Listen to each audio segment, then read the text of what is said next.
The howling wind carried the scent of desperation on that bitter November evening in 1873. As Violet Stewart clutched her wailing infant to her chest, her knuckles rapping weakly against the rough-hewn door of the only cabin for miles around in the unforgiving Wyoming territory. Adam Atwood had been sitting beside his fire, nursing a cup of coffee when the faint knocking pulled him from his thoughts. At first, he thought it might be the wind rattling the shutters, but something instinct perhaps drew him to the door. When he swung it open, the sight before him stole his breath more effectively than the freezing gust that rushed into his cabin. A woman, so thin her cheekbones looked like they might tear through her skin, stood swaying in the doorway. Her dress hung in tatters around her frame, and her lips had turned an alarming shade of blue. But it was the tiny bundle in her arms that truly captured his attention, a baby, wrapped in what appeared to be the woman's only shawl, its thin cries barely audible above the wind. "Please," she whispered, her voice as brittle as dried leaves. She held out the child with trembling arms. "Save my baby." Adam moved without thinking, pulling the woman inside as she collapsed against him, the child pressed between them. He kicked the door shut against the storm and carried them both to the bearskin rug before the fire. "Madam, madam, can you hear me?" Adam patted her cheek gently as he laid her down. She was burning with fever despite the cold, her skin hot against his calloused fingers. Her eyes fluttered open, unfocused. "Elizabeth," she murmured, a hand weakly gesturing toward the whimpering infant. "Her name is Elizabeth." "Don't you worry about Elizabeth now," Adam said, his voice surprisingly tender for a man who'd spent the last 7 years in near total isolation. "You just rest. I'll take care of you both." The woman, he didn't even know her name yet, closed her eyes, exhaustion claiming her. Adam looked down at the child and found himself staring into eyes the color of spring violets. He'd never held a baby before, but something in that innocent gaze stirred protective instincts he didn't know he possessed. "Well, little Elizabeth," he murmured, "seems like you and your mama found yourselves the right cabin after all." Adam worked quickly, stoking the fire and putting water on to boil. He gathered what meager medical supplies he had, witch hazel, a bottle of whiskey, and clean cloths. The baby had stopped crying, watching him with those solemn violet eyes as he moved around the cabin.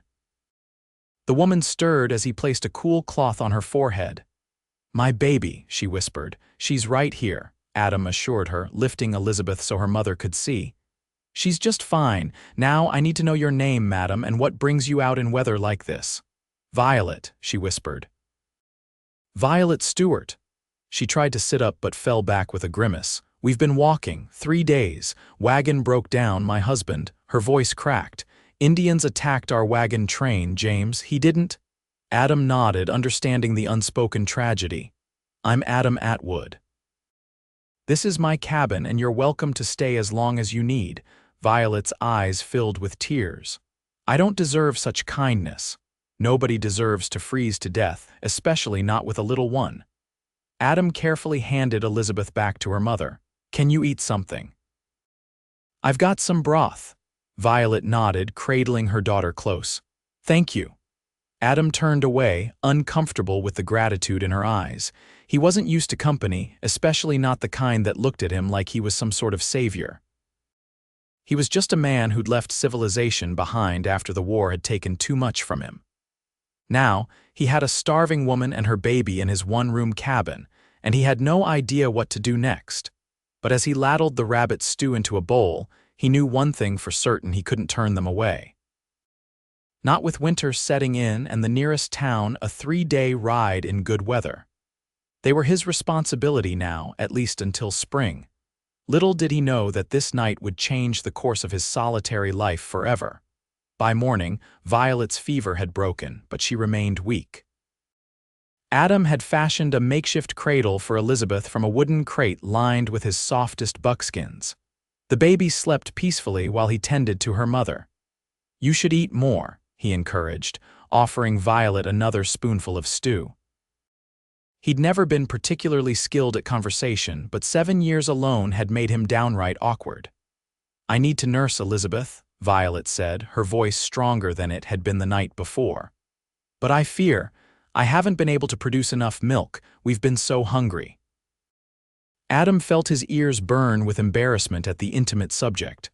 I have some goat's milk from my nanny goat out back. Would that help? Violet's eyes lit up. Yes, that would be a blessing. Adam nodded and stood quickly, grateful for the excuse to step outside. The morning air was crisp but clear, the storm having blown itself out overnight. His small homestead looked peaceful under a fresh blanket of snow. The barn where he kept his horse and goat, the smokehouse, the woodpile nearly as tall as the cabin itself. He'd built it all with his own 2 hands, intending it to be a place where he could forget the war and the family that had disowned him for refusing to fight for the Confederacy. Now, as he milked the goat, he wondered what his father would say about him taking in a strange woman and her child. Probably that he was a fool, same as always. But Adam couldn't bring himself to regret his decision, not when he remembered those violet eyes, both mother and daughter looking up at him with such desperate hope. When he returned to the cabin, Violet was sitting up, Elizabeth cradled in her arms. She's beautiful, Adam said, setting down the small pail of milk.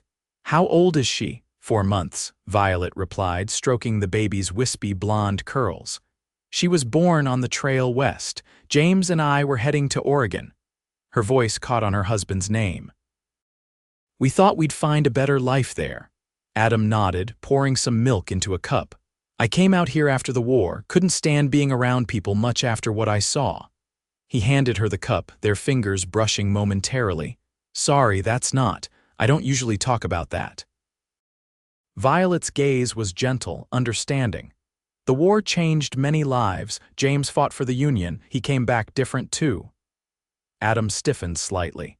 He hadn't fought for either side, a decision that had cost him his family and his home in Virginia. But now wasn't the time to explain that complicated history. I'll need to go hunting today, he said, changing the subject. We'll need more food if you're staying. We don't want to be a burden, Violet began, but Adam waved off her concern, winter's setting in. You wouldn't make it to town, not with the little one. Besides, he added, a small smile tugging at his lips, it's nice having someone to talk to besides the goat. Violet laughed, a sound so unexpected and musical that Adam found himself staring. It transformed her face, bringing color to her cheeks and a sparkle to her eyes that the previous night's desperation had hidden.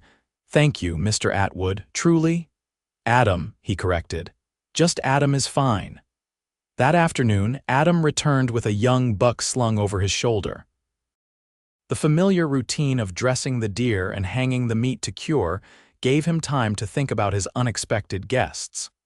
Violet was too weak to travel, and the baby needed proper care.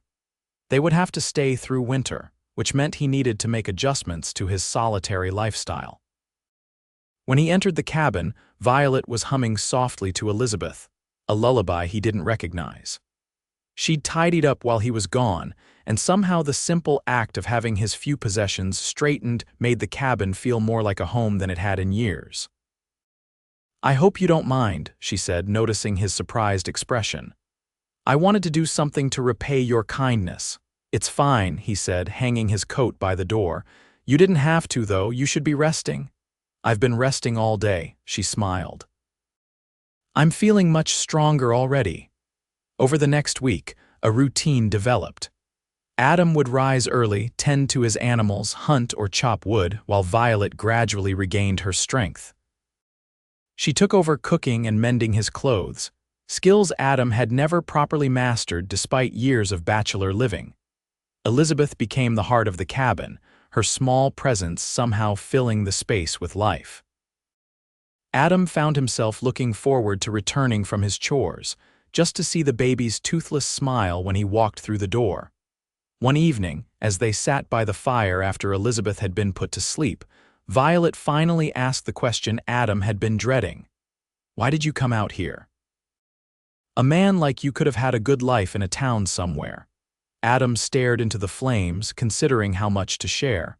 I couldn't stay in Virginia after the war. My family were plantation owners, expected me to fight for the South. He sighed heavily. I couldn't do it. Couldn't fight for the right to own people, but I couldn't bring myself to fight against my own brother either. Violet was quiet for a long moment. So you chose neither side. I chose what I thought was right, Adam said, his voice hardening slightly.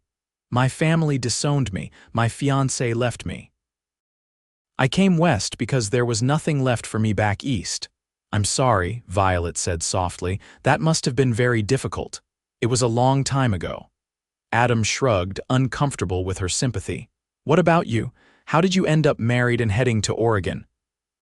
Violet's expression grew distant. I was a school teacher in Pennsylvania. James came back from the war, started working at my father's store. He was, different from the other men, quieter. He'd seen terrible things, but he was kind. She twisted her wedding ring absently. When he proposed going west, starting fresh, it seemed like an adventure. I never imagined I'd end up a widow with a baby, desperate and starving.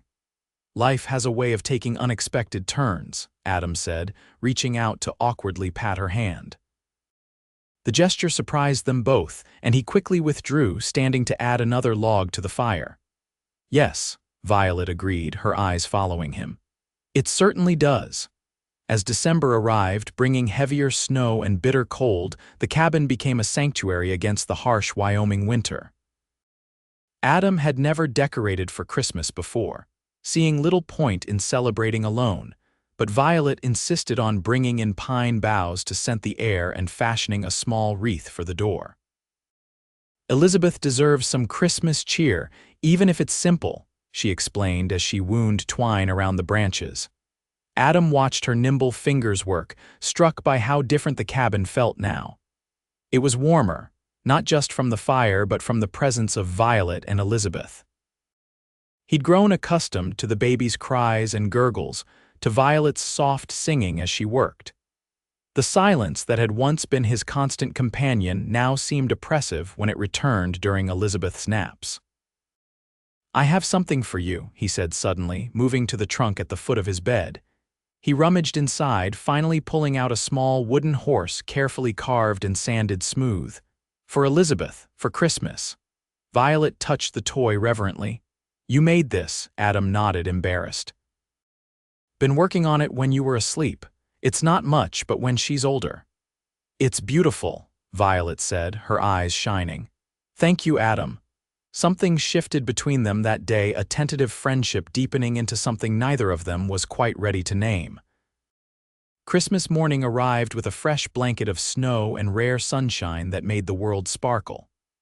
Adam had risen early to tend to his chores, returning to find Violet up and about, Elizabeth cooing in her makeshift cradle.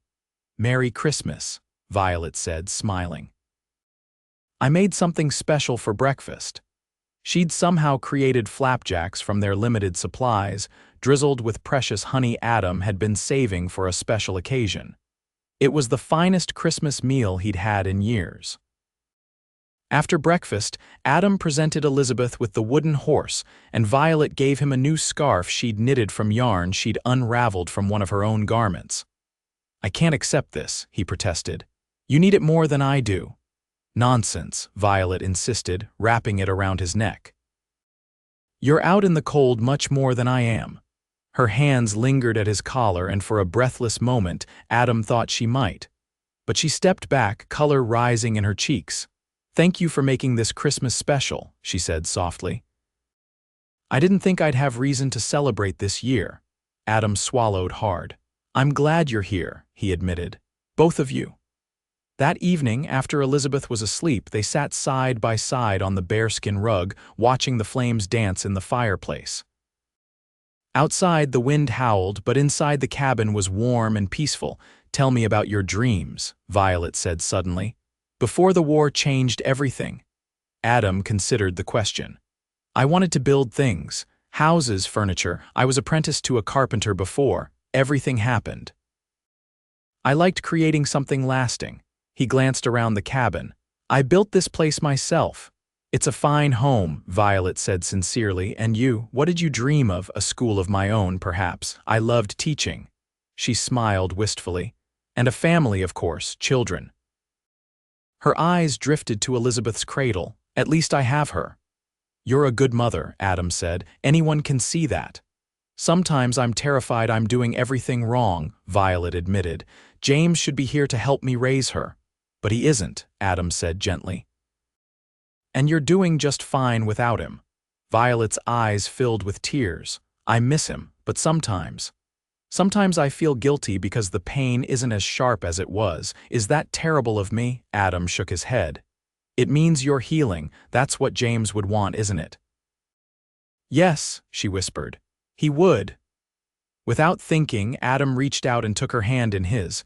Her fingers were small and delicate compared to his calloused ones, but they felt right somehow, nestled in his palm. They sat like that for a long while, holding hands in the firelight, neither speaking for fear of breaking the spell. January brought blizzards that kept them confined to the cabin for days at a time. Adam worried about cabin fever setting in, but Violet seemed to bloom in the close quarters. She taught Adam to play checkers using buttons as pieces, read aloud from his small collection of books, and continued to transform the cabin with small, feminine touches. Elizabeth grew stronger each day, her baby babble filling the cabin with joy. Adam found himself spending hours just watching her, marveling at each new skill she mastered, rolling over, sitting up, reaching for toys. He'd never given much thought to children before, but Elizabeth had captured his heart as surely as if she were his own flesh and blood. One particularly fierce blizzard forced Adam to stay inside for 3 days straight. By the third morning, the walls seemed to be closing in on him. "I need to check the animals," he insisted, pulling on his coat. "They'll be buried alive at this rate." "It's too dangerous," Violet argued. Elizabeth balanced on her hip. "The snow's up past the window." "I can't just let them die," Adam said, wrapping her handmade scarf around his neck. "I won't be long." "Then take this," Violet insisted, tying a length of rope around his waist. "The other end stays inside with me. If you get disoriented, follow it back." Adam wanted to protest but saw the genuine fear in her eyes. "All right." The moment he stepped outside, the wind nearly knocked him off his feet. Snow swirled so thickly he could barely see his hand in front of his face. Gritting his teeth, he pushed forward, following the familiar path to the barn. Inside, the animals were restless but alive. He quickly fed and watered them, promising to return when the storm broke. As he turned to leave, a loud crack overhead made him look up just as a section of the roof gave way under the weight of the snow. Adam lunged for the door, but not quickly enough. A heavy beam struck his shoulder, driving him to his knees. Pain exploded through his arm and side. Through sheer determination, he dragged himself outside and began following the rope back to the cabin. By the time he stumbled through the door, his coat was encrusted with ice and his face was numb with cold. Violet gasped when she saw him, his arm hanging uselessly at his side. "What happened?" She cried, helping him to the bed. "Roof collapsed," Adam managed through clenched teeth. "Hit my shoulder." Violet worked quickly, easing off his coat and shirt to reveal a massive bruise already forming across his shoulder and chest. Her gentle fingers probed the injury, making him wince. "It's dislocated," she pronounced. "My father dislocated his shoulder once breaking horses. I helped the doctor set it." She met his eyes. "This will hurt." Adam nodded grimly. "Do it." Violet positioned herself and with surprising strength manipulated his arm with practiced movements. There was a sickening pop as the joint slid back into place, and Adam couldn't suppress a shout of pain. Elizabeth, startled by the noise, began to cry from her cradle. "I'm sorry," Violet murmured, already binding his arm to his chest with strips torn from an old sheet. "It needs to be immobilized for a while." "You're quite the doctor," Adam said weakly, sweat beading on his forehead despite the cold. "Just practical knowledge," Violet replied, her hands trembling slightly now that the immediate crisis had passed. "You could have been killed out there." "Would you have missed me?" The words slipped out before Adam could stop them, made bold by pain and the lingering fear of how close he'd come to being buried in snow. Violet's hands stilled on his bandage. "Yes," she said simply. "Very much." Their eyes met, and this time there was no mistaking the emotion that passed between them. Adam reached up with his good hand, gently touching her cheek. Violet leaned into his touch, her eyes closing briefly. "I thought I'd lost you," she whispered, "when I felt the rope go slack." "I'm not that easy to get rid of," Adam said, attempting a smile. Violet opened her eyes, and before either of them could reconsider, she leaned down and pressed her lips to his in a kiss so tender it made his heart ache more than his injured shoulder. When she pulled back, her cheeks were flushed. "I should check on Elizabeth," she said softly, rising to tend to the still fussing baby. Adam lay back against the pillows, his mind reeling. He hadn't been kissed in over 8 years, not since Catherine had returned his grandmother's ring and told him she couldn't marry a coward. But Violet's kiss hadn't felt like Catherine's. It had felt like coming home after a long, cold journey. The blizzard raged for another day before finally breaking. Adam's injury forced him to rely on Violet for help with even the simplest tasks, a dependence that chafed at his pride but drew them inevitably closer. Each time she helped him dress or brought him food, each time their hands touched or their eyes met, the tension between them grew. One evening, as Violet was changing his bandages, Adam finally found the courage to speak the thoughts that had been consuming him. "What will you do when spring comes?" he asked, watching her face carefully. Her hands paused momentarily before continuing their work. "I should continue to Oregon, I suppose. It's what James and I planned." "You could stay," Adam said, his heart pounding so hard he was sure she could hear it. "Here with me." Violet's eyes widened. "Adam, I know it's too soon," he rushed on. "I know you're still grieving James and I have no right to ask, but these past months having you and Elizabeth here, I've never been happier." "We can't stay just because you're lonely," Violet said gently. "It's more than that," Adam insisted. "Much more. I think I'm falling in love with you, Violet, and with Elizabeth too." Violet sat back, tears filling her eyes. "I don't know what to say." "You don't have to say anything now," Adam assured her. "Just promise you'll think about it before you decide to leave when the snow melts." She nodded slowly. "I promise." February passed in a state of uncertain anticipation. Adam's shoulder healed slowly, and as he regained the use of his arm, he threw himself into preparing for spring. He repaired the barn roof, chopped extra firewood, and began constructing a proper crib for Elizabeth, who was now attempting to crawl across the cabin floor. Violet watched his industry with a mixture of admiration and confusion. They hadn't spoken again about his declaration, though the kiss they'd shared seemed to hover between them, unacknowledged but unforgotten.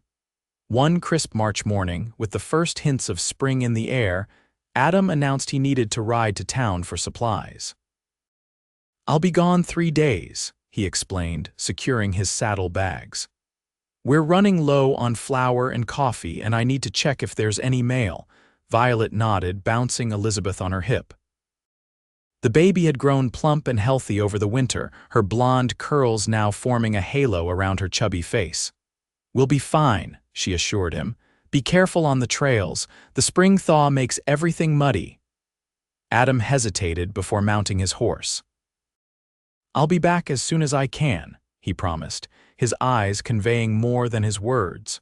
The 3 days of Adam's absence were the longest of Violet's life. Without his steady presence, the cabin felt strangely empty despite Elizabeth's constant demands for attention. She found herself standing at the window, scanning the horizon for his familiar figure, wondering what awaited them once winter fully released its grip on the land. Could she stay? Could she build a life here with Adam? The idea both terrified and thrilled her. James had been gone less than a year, and sometimes guilt overwhelmed her when she realized hours had passed without her thinking of him. Yet her feelings for Adam were undeniable, a slow, burning affection that had blossomed during their winter confinement. On the evening of the 3rd day, Violet spotted Adam's horse approaching through the gathering dusk. She quickly smoothed her hair and straightened her dress. Elizabeth balanced on her hip as they went out to meet him. Adam dismounted wearily, his face showing the strain of hard riding. but his expression brightened when he saw them waiting. "Welcome back," Violet said, suddenly shy. "It's good to be home," Adam replied, reaching out to chuck Elizabeth under the chin. The baby gurgled happily, reaching for him with pudgy hands. After unloading the supplies and tending to his horse, Adam joined Violet by the fire. Elizabeth had been put to bed and the cabin was quiet except for the crackling flames. "I brought something for you," Adam said, pulling a small package from his coat pocket. "From town." Violet unwrapped the brown paper to reveal a beautiful comb carved from buffalo horn, inlaid with tiny pieces of turquoise. "Adam, it's lovely," she breathed. "But you shouldn't have spent your money on such things." "There's something else," he said, his voice growing serious. He reached into his pocket again and pulled out an envelope. "This came for you." Violet stared at the letter, her name written in unfamiliar handwriting. "For me? How would anyone know to send something here?" "I sent word to the authorities months ago about finding you," Adam explained. "In case anyone was looking for you." With trembling fingers, Violet opened the letter and began to read. As her eyes scanned the page, her face paled. "It's from James's brother in Oregon," she whispered. He says they have a place for me there, a small house on their farm." "For me and Elizabeth?" Adam's expression remained carefully neutral. "That's good news, isn't it? It's what you planned." Violet looked up from the letter, her eyes troubled. "Yes, I suppose it is. You should go," Adam said, though the words clearly cost him. "It's what James would have wanted for you and Elizabeth. Family, security." "And what about what I want?" Violet asked quietly. Adam met her gaze, hope and fear warring in his eyes. "What do you want, Violet?" Setting the letter aside, Violet moved closer to him on the bench. "When James died, I thought my life was over. I was certain I would never feel happiness again." She took Adam's rough hand in hers. "But then you opened your door that night and you saved us. Not just from the cold and hunger, but from despair." "Anyone would have done the same," Adam protested. "No," Violet said firmly. "Not anyone. You're a good man, Adam Atwood. These months with you have shown me that life can begin again even after terrible loss." She squeezed his hand. "I don't want to go to Oregon. I want to stay here with you." Adam's face transformed with hope. "Are you certain?" "It won't be an easy life here." "I've never been more certain of anything," Violet said, a smile breaking across her face. "Elizabeth adores you, and she took a deep breath. "I love you, Adam. I wasn't looking for love, but it found me anyway." Adam pulled her into his arms, his kiss conveying all the emotion words couldn't express. When they finally broke apart, both were breathing hard, their foreheads pressed together. "Marry me," Adam whispered. "Stay with me. Let me be a father to Elizabeth." "Yes," Violet replied without hesitation. "Yes to all of it." They were married 2 weeks later by a traveling preacher who stopped at the cabin on his circuit. It was a simple ceremony with only Elizabeth as their witness, gurgling happily in a basket decorated with spring wildflowers. As spring bloomed into summer, Adam began building an addition to the cabin, a proper bedroom for Elizabeth and any future siblings that might come along. Violet planted a garden, and together they made plans for raising cattle as well as horses. One evening, as they sat on the porch watching the sunset, Elizabeth asleep in Violet's arms, Adam marveled at how completely his life had changed in the span of a single year. "Do you ever regret it?" he asked. "Staying here instead of going to Oregon?" Violet smiled, leaning her head against his shoulder. "Never. This is where I was meant to be." She looked up at him, her violet eyes as enchanting as the day they'd first met. "That night when I knocked on your door, I thought I was at the end of my rope. I never imagined I was actually finding my beginning." Adam kissed her tenderly, his heart full to bursting. "I thank God every day for bringing you to my door," he murmured against her lips. "You and Elizabeth gave me something I never thought I'd have again, a family, a home." The sun sank behind the mountains, painting the sky in shades of gold and purple. In the distance, a coyote called to its mate, a lonesome sound that only emphasized the warmth and togetherness of the little family on the porch. Adam Atwood, once the loneliest man in the Wyoming territory, wrapped his arm around his wife and daughter, and knew with absolute certainty that he would never be alone again. 5 years later, the Atwood homestead had flourished beyond Adam's wildest dreams. The original cabin had been expanded into a proper house with 3 bedrooms, a kitchen, and a parlor where Violet taught not only Elizabeth but also their 3-year-old twin boys, Andrew and Ambrose, their letters and numbers. The humble farm had grown to include a herd of cattle, several fine horses, and a reputation throughout the territory for Adam's carpentry. He'd built furniture for half the homes in the nearest town, and orders came in regularly for his skillfully crafted pieces.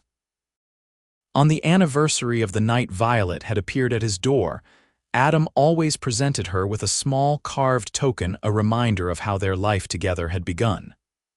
This year, it was a miniature cabin, perfect in every detail right down to the tiny door that actually opened.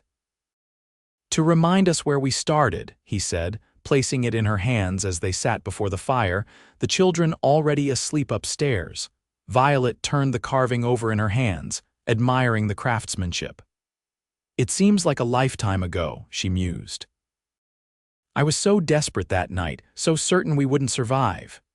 Adam pulled her close, kissing the top of her head. "And look at us now." Violet looked up at him, her eyes shining with the same love that had sustained them through difficult times and joyous ones. "I never would have believed this life was possible, that happiness could find me again." "It found us both," Adam corrected, his voice husky with emotion. "That night when you held Elizabeth out to me, you saved me as much as I saved you." Outside, snow began to fall, gentle flakes that would blanket their land by morning.